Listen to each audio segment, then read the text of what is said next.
देखो अभी कुछ दिनों पहले मैं मुंबई गया था। तो हुआ क्या, पूरे दिन काम वाम करने के बाद वापस जब लौट रहे थे अपने होटल की तरफ तो 11-12 बज गए थे।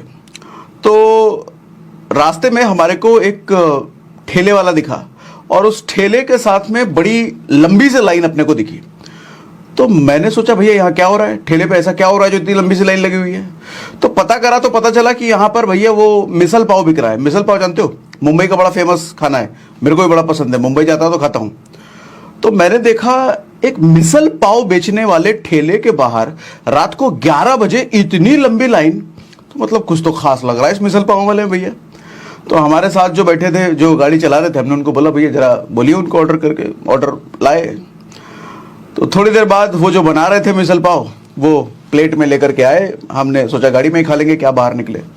तो मुझे जैसे ही देने लग गए, इत्तेफाक से वो मुझे पहचान गए, हमारे वीडियोस भी देखते थे, बड़े खुश से हो गए वो हमें देख करके और बातें बातें करने लग गए। इतने में उनका कस्टमर पीछे से चिल्लाने लग गया क्योंकि लाइन लगी हुई थी पीछे। तो हमने कहा कि कोई नहीं, आप पहले कस्टमर सर्व कर लो, उसके बाद आराम से हम बात करेंगे। तो उन्होंने बोला सर आप कहाँ रुके हैं, कहाँ रहते हैं। मैंने बोला आगे होटल, कुछ दूर आगे हमारा होटल था। हमने बताया कि इस होटल में हम रुके हैं।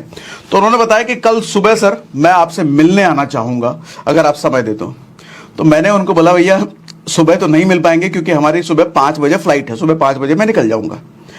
तब उन्होंने कहा कि 1:30 बजे मैं अपना ये काम खत्म करता हूँ, मैं 1:30 बजे आपके होटल आकर के आपसे मिलना चाहता हूँ। प्लस मेरा बेटा आपका बड़ा फैन है, 14-15 साल का बेटा है, वो आपके वीडियोस देख करके आपसे मिल करके बहुत खुश होगा। तो अब कोई इस तरीके से बोले तो आप कैसे मना कर पाओगे, खास करके कोई बेटे छोटे बच्चे की बात करे तो। मैंने कहा ठीक है, मैं जगता हूँ 1:30-2 बजे तक, आप आ जाओ होटल, हम बात करेंगे बैठ करके। 2 बजे के आसपास वो अपने बेटे को लेकर के होटल आए। होटल के कमरे में हम बातचीत करने लग गए। उनकी बातें सुन के मैं शॉक हो गया। शॉक क्यों हो गया सर, एक मामूली मिसल पाव बेचने वाला, ठेला लगाने वाला, पिछले 4-5 सालों से जो ठेला लगा रहा हो, आपको क्या लगता है कितना कमाता होगा सर वो? सर कितना कमाता तो छोड़ो, आपको एक बात बता दूं सर, अगला 10-12 साल उसने अपना सिक्योर कर लिया था। 10-12 साल सिक्योर करने का मतलब समझ रहे हो कि 10-12 साल तक अगर वो कुछ भी काम ना करे, ठेला वो कुछ ना लगाए, कुछ नहीं का मतलब कुछ नहीं, फिर भी उसको अपने फैमिली के सर्वाइवल में कोई दिक्कत नहीं होगी। इतना एसेट उसने लिक्विड एसेट बना लिया था। लिक्विड एसेट समझ रहे हो ना, मैं घर की बात नहीं कर रहा, जिस घर में रहते हो उस घर को एसेट बोलने की बात नहीं कर रहा। लिक्विड एसेट, कहीं प्लॉट खरीद के डाल दिया है, कोई म्यूचुअल फंड, कोई SIP, कोई स्टॉक, ऐसी सी चीजें 10 साल 12 साल से ज्यादा वो सिक्योर कर चुका था अपना। मैं आपसे पूछता हूं आपका कितने साल सिक्योर है? कहने का मतलब आपकी इनकम भगवान ना करे अगर बंद हो जाए किसी वजह से, जॉब की, बिजनेस की, कितने साल, ये कितने साल छोड़ो, कितने महीने तक आपका घर चल जाएगा बड़े आराम से? कितना ऐसा बना के रखा है? मेरे को जवाब मत देना, आप अपने आप को जवाब देना। सर इसको कहते हैं फाइनेंशियल सिक्योरिटी। हम मिडिल क्लास वालों को बचपन से एक शब्द बताया जाता है, जॉब सिक्योरिटी। बेटा ऐसी जॉब लेनी है जिसमें सिक्योरिटी हो, जॉब सिक्योरिटी तो होनी चाहिए। अरे चचा एक बात बताओ, जॉब जिसने क्रिएट किया उस जॉब की सिक्योरिटी वो तय करेगा कि आप तय करोगे? है जॉब रखना है कि नहीं रखना है, जॉब पे आदमी रखना है कि नहीं रखना है, ये तो जॉब क्रिएट करने वाला सोचेगा ना। जॉब करने वाला कहां से तय कर सकता है कि ये जॉब सिक्योर होना चाहिए? अरे भैया आप जॉब के मालिक नहीं हो, जॉब के नौकर हो, तो आपके हाथ में जॉब की सिक्योरिटी हो ही नहीं सकती। जिस दिन मालिक को लगेगा मुझे इस जॉब की जरूरत नहीं है, निकाल देगा वो, क्या कर लोगे आप? तो एक भ्रम से जगो, मैं आपको उठाना चाह रहा हूं। जॉब सिक्योरिटी फेक वर्ड है, मिथ है, होता ही नहीं है। मिडिल क्लास के कानों में, दिमाग में डाला जाता है, या अमीर लोग डालते हैं, कंपनी का मालिक लोग डालते हैं, अरे यार तुम यहां जॉब कर रहे हो, तुम्हारी जॉब सिक्योर है, तुम्हारी पूरी जॉब सिक्योरिटी है, इसलिए तुम यहीं बने रहो। अरे घंटा जॉब सिक्योरिटी कभी भी निकाल देगा वो। आए दिन देखते नहीं हो, IIT करके अमेजॉन फेसबुक से लोग निकलते रहते हैं, निकाल दिया जाता है उनको। उनकी जॉब सिक्योरिटी है ही नहीं, आपकी कहां से हो जाएगी भैया? तो सोचना किस चीज के बारे में सर? Financial security. लेकिन कैसे? हमारी तो इनकम बहुत कम है, हम कैसे फाइनेंशियल सिक्योर? हमारा तो चलता ही नहीं है, सारा खर्चा घर चलाने में खत्म हो जाता है, कैसे होंगे हम फाइनेंशियल सिक्योर? ठीक है तो वही बात करते हैं, आज कैसे होंगे। एक और बात बताता हूं। अगले दिन जब सुबह मेरी 5 बजे की फ्लाइट थी और मैं फ्लाइट में बैठा, मेरी विंडो सीट थी, जनरली मैं विंडो ही सीट प्रेफर करता हूं। थक गया था, रात भर सोया भी नहीं था, उन्हीं से बातचीत करने में काफी समय लग गया था। सुबह 5 बजे की फ्लाइट। तो मैं बैठ गया और थोड़ा सोने टाइप जैसा लग रहा था। इतने में मैं क्या देखता हूं, मेरी बगल वाली सीट पर एक बड़ा हैंडसम सा एक रिच अमीर लड़का आकर के बैठता है। तो मैंने जरा देखा उसको, अरे बड़ा हैंडसम सा रिच अमीर लड़का आके बैठा है। लेकिन बात करने का मन किया, लेकिन नींद इतनी आ रही थी तो मैंने इग्नोर कर दिया, मैं लेट गया, आंखें बंद कर लिया।